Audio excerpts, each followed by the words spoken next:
আজ মধ্যশিক্ষা পর্ষদের 2025-এর যে টেস্ট পেপার বেরিয়েছিল তার 417 নম্বর পেজের অঙ্কগুলো আজ আমি শেখাবো।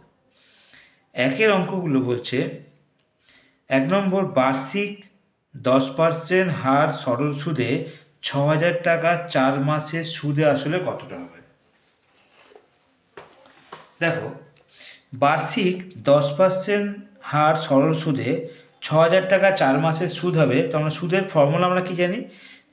P R T by 100। P for আসল, আর ফর সুদের হার, টি ফর সময়, আর নিচে 100। তাহলে আমি কি করলাম? পি এর জায়গায় আমি 6,000 টাকা বসালাম, আর এর জায়গায় আমি 10% বসালাম, আর এখানে আমি কি করলাম? টাইমের জায়গায় 4 বসালাম, যেহেতু 4 মাসের অঙ্ক 4 বসালাম। কিন্তু মাসের অঙ্ককে বছরে কনভার্ট করার জন্য আমাকে 12 দিয়ে ভাগ করতে হয়, তাই নিচে একটা 12 বসালাম, আর 100 তো আছেই নিচে। এবার আমরা কাটাকুটি করলাম, 0 0 দুটো করে 0 কেটে গেল, 4 দিয়ে কাটলে 12কে 3 হয়, আর 3 দিয়ে কাটলে 60কে 20 হয়। তাহলে উত্তর হচ্ছে 20, আর 10 গুণ করলে 200 টাকা। এটা হলো সুদ, কিন্তু আমাকে বলেছে সুদে আসলে। তাহলে 6,000 টাকা হচ্ছে আসল, আর 200 টাকা সুদ, তাহলে হলো 6,200 টাকা হচ্ছে সুদে আসলে। দুইয়ের অঙ্কটা বলছে x/y = 5:1 হলে x² - y² x² + y² এর মান কত হবে। তাহলে আমাকে আগে বের করে নিতে হবে x/y মানে 5:1। এবার আমরা যে অনুপাতটা আমাদের দিয়েছে, তার মানে x এর মান 5 আর y এর মান 1 এখানে পুট করব। x এর জায়গায় 5² - 1² 5² + 1²। 5² মানে 25, 1² মানে 1, এটাও তাই। 25 + 1, এটা বিয়োগ করতে হবে 24, এটা যোগ করলে 26। অনুপাত করলে 2 দিয়ে কাটাকুটি করলাম, করলে যা হয় সেটা হচ্ছে 12 দুগুণে 24, 13 দুগুণে 26, এইভাবে করতে হবে। তিনেটা দেখো, অকেন্দ্রীয় বৃত্তের ভিতরে পি এর যে কোনো একটি বিন্দু নাও। বৃত্তের ব্যাসার্ধ দৈর্ঘ্য 13 সেমি, ওপি বলছে 12 সেমি। তাহলে পি বিন্দুগামী জ্যাটির দৈর্ঘ্য, ন্যূনতম দৈর্ঘ্য কত হবে? প্রথমে আমি ছবিটা এঁকে দিলাম। বলেছে একটা ও কিন্তু বৃত্ত এঁকে নিতে বলেছে, মেখে নিলাম। তার মধ্যে পি একটা ভেতরে বিন্দু, যেটা এ বি জ্যায়ের উপর দিয়ে গেছে। এবার আমাদের যেটা বলে দিয়েছে, ওবি হচ্ছে বৃত্তের ব্যাসার্ধ 13 সেমি বলে দিয়েছে। তাহলে ওবিটা হচ্ছে বৃত্তের ব্যাসার্ধ। ওপি 12 সেমি, এটা হচ্ছে ও থেকে পি বিন্দু, একটা বিন্দু পর্যন্ত যে রেখাটা হচ্ছে সেটা হচ্ছে ওপি, এটা 12 সেমি। তাহলে আমাকে বের করতে হবে কি? পিবি, মানে এখান থেকে এইটুখানি। পিবিটা বের করে তাকে 2 দিয়ে গুণ করলে আমি পুরো জ্যাটা পেয়ে যাব। তাহলে পিবিটাকে বের করে নিই। তাহলে হচ্ছে ওবি স্কোয়ার মানে অতিভুজ স্কোয়ার মাইনাস ভূমি স্কোয়ার, এটা করলে হচ্ছে 13² - 12²। 13² করলে হচ্ছে 169 মাইনাস 144, বিয়োগ করলে 25, তাকে বর্গমূল করলে যেটা হচ্ছে সেটা হচ্ছে 5। তাহলে পিবির দৈর্ঘ্য 5, আমাকে বলেছে এবির দৈর্ঘ্য, তাহলে এবি মানে হচ্ছে যেহেতু বৃত্তের জ্যা, তাহলে হচ্ছে 5 গুণ 2 = টোটালটা হচ্ছে 10 সেমি। 4-এর অঙ্কটা দেখো, একটি নদীর এক পাড়ে একটি তালগাছ আছে, তার ঠিক বিপরীত পাড়ে একটি খুঁটি আছে। খুঁটিটিকে নদীর পাড় বরাবর 7√3 মিটার সরিয়ে নিলে খুঁটিটি নদীর পাড় সাপেক্ষে তালগাছটির সঙ্গে 60 ডিগ্রি কোণ উৎপন্ন করে। তাহলে নদীটি কতটা চওড়া? দেখো আমি ছবিটা এঁকেছি। ধরে নাও না এটা নদী, এখান থেকে এই পর্যন্ত নদীর চওড়াটা হচ্ছে এইটা। সুতরাং নদীটা এখান থেকে যে খুঁটিটার দৈর্ঘ্য সেটা হচ্ছে 7√3 মিটার। তার মানে বিসির দৈর্ঘ্য 7√3 মিটার, নদীটির চওড়া হচ্ছে এবি, এখান থেকে এটা। তাহলে আমরা জানি কি লম্ব বাই ভূমি, এবি বাই বিসি = ট্যান, যেহেতু এখানে 60 ডিগ্রি কোণ আছে তাহলে ট্যান 60 ডিগ্রি। এবির জায়গায় বসালাম আমরা কত? এক্স ধরে নিলাম, এক্স দিলাম, আর বিসির জায়গায় হচ্ছে 7√3 = ট্যান 60-র মান হচ্ছে √3। এবার আমরা কী করলাম? কোণাকুণি গুণ করলাম, এক্সের সঙ্গে 1 গুণ করলে এক্স, 7√3 √3 গুণ করলে হচ্ছে 7 গুণ 3 = 21 মিটার। সুতরাং নদীটির চওড়া হচ্ছে 21 মিটার। 5-এর অঙ্কটা দেখো, দুটি ঘনকের একটি পৃষ্ঠতলের অনুপাত 1:4 হলে তাদের আয়তনের অনুপাতটা কত হবে? দেখো, দুটি ঘনক আছে, তার একটি পৃষ্ঠতলের ক্ষেত্রফল ধরলাম এ স্কোয়ার আর অপরটি পৃষ্ঠতলের ক্ষেত্রফল হচ্ছে বি স্কোয়ার, আমি ধরে নিলাম। শর্তানুসারে তাহলে কী হলো, A square is to B square 1:4, যেটা ওটা বলে দিয়েছে। এটা লঘিষ্ঠ করলাম, এটাকেও লঘিষ্ঠ করলাম, মানে এ স্কোয়ার বাই বি স্কোয়ার 1/4। এবার এই স্কোয়ারগুলোকে আমি কি ওখানে বর্গমূল করলাম, করে 1/2 এসছে, তার মানে এ এর মান হচ্ছে 1 আর বি এর মান 2, এবং তাদের আয়তন হচ্ছে এ কিউব ও বি কিউব। যেহেতু এখানে বাহুগুলো এ ধরেছি আমরা, তাহলে অনুপাত যদি আমরা করি তাহলে কী লিখবো আমরা, এখানে তার আগে মানটা বসিয়ে দিলাম, এ এর মান তো 1, তাহলে 1-এর কিউব, আর বি এর মান 2, তাহলে 2-এর কিউব। এবার অনুপাত করলে 1 cube is to 2 cube, 1 cube মানে 1 আর 2 কিউব মানে 8, তাহলে উত্তরটা হচ্ছে 1:8। 6 অঙ্কটা দেখো, এখানে অনেকগুলো মান বলে দিয়েছে, তাদের মধ্যে সংখ্যায় গুলি বের করতে বলেছে। সাধারণত এখানে সংখ্যাগুলি বের করতে গেলে আগে সংখ্যাগুলো গুনতে হবে যে কোনটা বড়, মানে বেশি সংখ্যা আছে। আমি দেখলাম 4, 1 2 3 4 5, 5খানা 4 আছে, এরকম কোনো সংখ্যা নেই 4-এর থেকে বেশি আছে, তাই জন্য সংখ্যাগুলো 4 হবে। 2-এর অঙ্কগুলো দেখো, শূন্যস্থান পূরণ করো। একেরটা, একটি কারবারে এ মোট লভ্যাংশের 1/3 পায়, বাকি লভ্যাংশ বি ও সি সমান ভাগে ভাগ করে নিলে তাহলে বি আর সি মূলধনের অনুপাতটা কত হবে। দেখো আমি আগে বের করছি। প্রথমে আমরা ধরে নিলাম যে একটি কারবারের মোট লাভ হচ্ছে 1 তার মধ্যে এর লভ্যাংশ 1/3, বাকি লভ্যাংশ কত হচ্ছে না, টোটাল ছিল 1, তার থেকে 1/3 বিয়োগ করলে হচ্ছে, যেমন আমরা নর্মাল বিয়োগ করি 3/3, 1 বিয়োগ করে 2/3, তাহলে আমরা পেয়ে গেলাম বাকি লভ্যাংশ 2/3।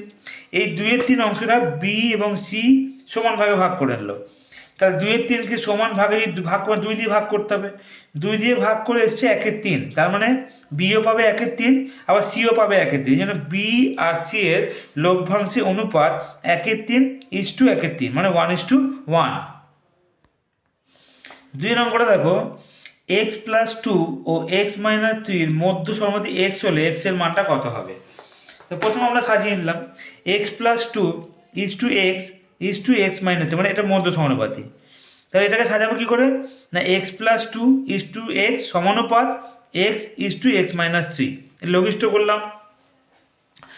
x+2/x = x/x-3, এবার ডায়াগোনাল গুণ করবো কোনাকুনি, তাহলে x এ গুণ করলে x² আর x+2 x-3 গুণ করতে হবে।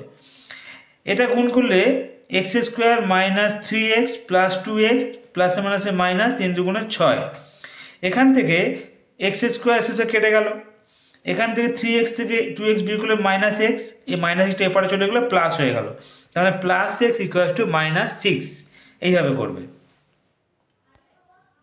3 নম্বরটা, বৃত্তস্থ ট্রাপিজিয়াম সর্বদা ড্যাশ ট্রাপিজিয়াম হয়। বৃত্তস্থ ট্রাপিজিয়াম সর্বদা সমদ্বিবাহু ট্রাপিজিয়াম হয়, এটা মনে রাখবে। 4 নম্বর অঙ্কটা দেখো, cot A = tan n-1 a হলে তাহলে এর মানটা কত হবে। দেখো আমি কিভাবে করছি, প্রথমে cot A = tan n-1 a করলাম।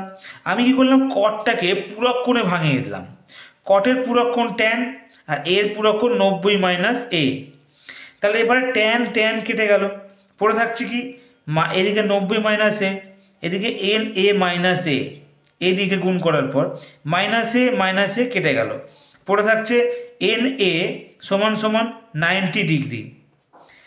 তাহলে এর মানটা কত হবে না, এ হচ্ছে n গিয়ে ডিভাইড হয়ে গেল, তাহলে 90/n। এবার বলছে এটা বৃত্তীয় মানে প্রকাশ করো। বৃত্তীয় মানে প্রকাশ করতে গেলে 90 ডিগ্রিকে আমরা π/180 দিয়ে কাটাকুটি করব, এখান থেকে 90 দিয়ে 180 দিয়ে কাটলাম 2 হলো, তাহলে অ্যান্সার কি দাঁড়ালো π/2n। এইভাবে তোমরা করতে পারো। 5 নম্বরটা দেখো, 1 থেকে 10 পর্যন্ত মৌলিক সংখ্যাগুলির মধ্যমা কত। তাহলে আমাদের প্রথমে আগে করতে হবে 1 থেকে 10 পর্যন্ত মৌলিক সংখ্যাগুলো কী কী বের করে নিতে হবে। 2 মৌলিক সংখ্যা, 3 5 7 এগুলো মৌলিক সংখ্যা, মোট 4টে মৌলিক সংখ্যা আছে। 4টে মানে জোড়ের একটা মধ্যমা বের করার ফর্মুলা আছে, সেটা হচ্ছে ½ n/2 + n/2 + 1, তার মানে n এর জায়গায় 4 লিখব, 4 + 4/2, তার মানে সেকেন্ড দ্বিতীয় হবে, আর এখানে 4/2 + 1 মানে থার্ড হবে, তাহলে এখান থেকে সেকেন্ড 3 আছে আর থার্ড 5 আছে, তাহলে 3 + 5 যোগ করে 8, 2 দিয়ে ভাগ করলে 4, সংখ্যাটা হবে 4। 6 নম্বরটা দেখো, একটি লম্ববৃত্তাকার শঙ্কুর বক্ষতলের ক্ষেত্রফল তার ভূমির ক্ষেত্রফলের √5 গুণ। উচ্চতা ও ব্যাসার্ধের অনুপাত কত হবে?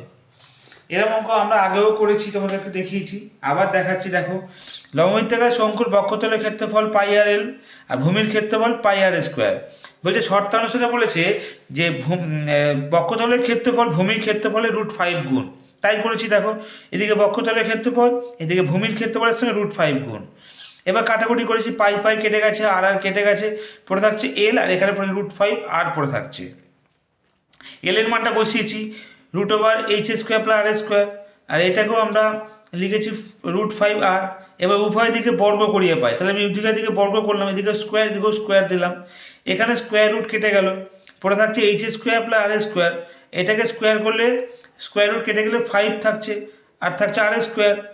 এবার আমরা কী করলো, আরগুলোকে একদিকে করলাম, তাহলে এবার কী হলো, h² এপারে থাকলো, আরটা ওপারে চলে গেল, 5 থেকে আর বিয়োগ করলে হচ্ছে 4r²।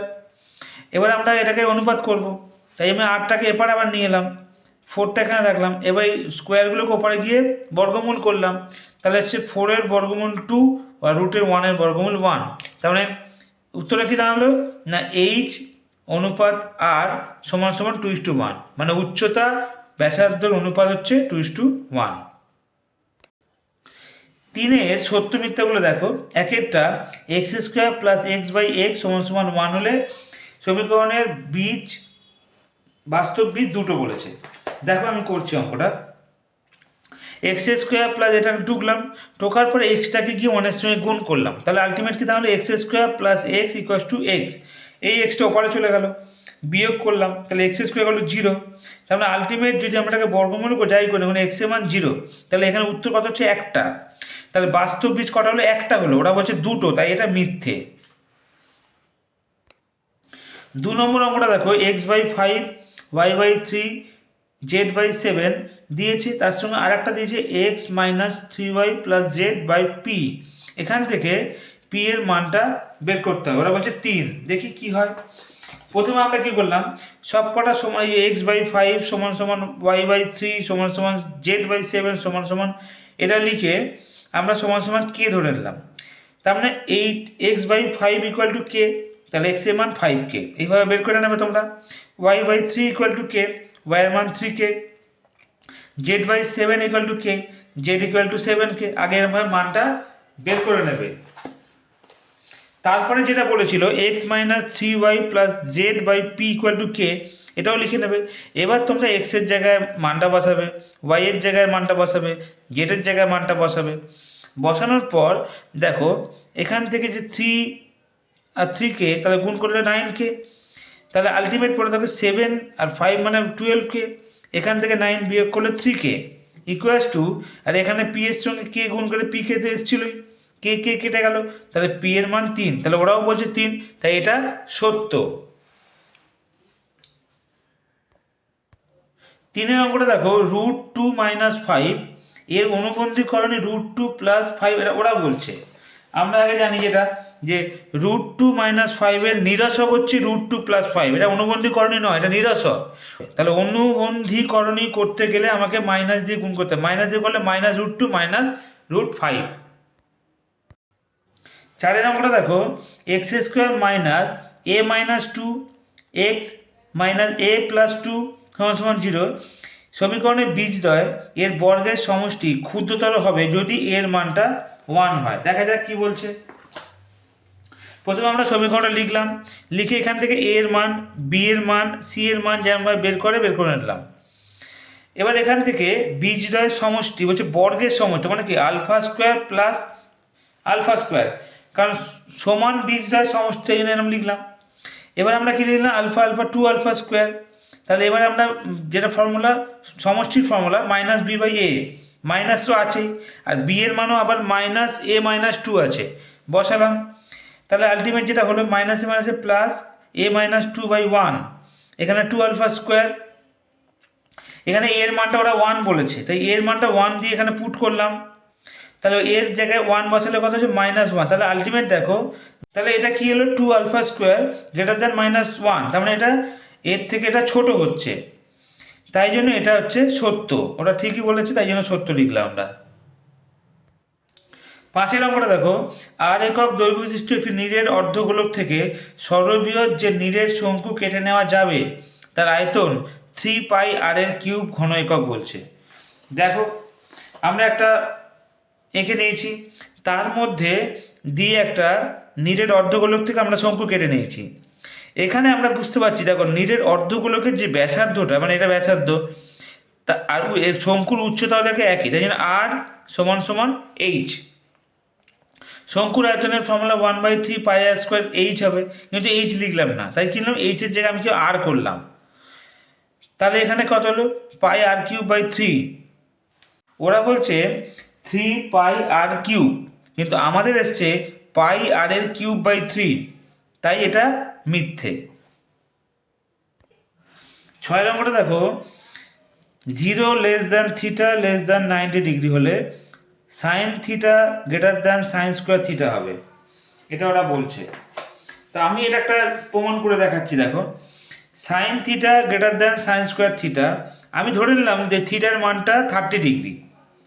এবার তুমি বলো sin 30 আর sin²30 দুটি আমাদের কম্পেয়ার করবো। sin 30 মান কত, 1/2, আর sin²30 কত হচ্ছে 1/2 এর হোল স্কোয়ার। তাহলে এবার দেখো 1/2 আর 1/2 মানে 1/4, তাহলে আমরা তো জানি 1/2 বড় 1/4 ছোট, তাই গ্রেটার দেন, সুতরাং ওদের কথাটাই সত্য, তাই জন্য এটা সত্য বলে বিবেচনা করলাম। এরকমভাবে তোমরা মান দিয়েও বুঝিয়ে করতে পারো।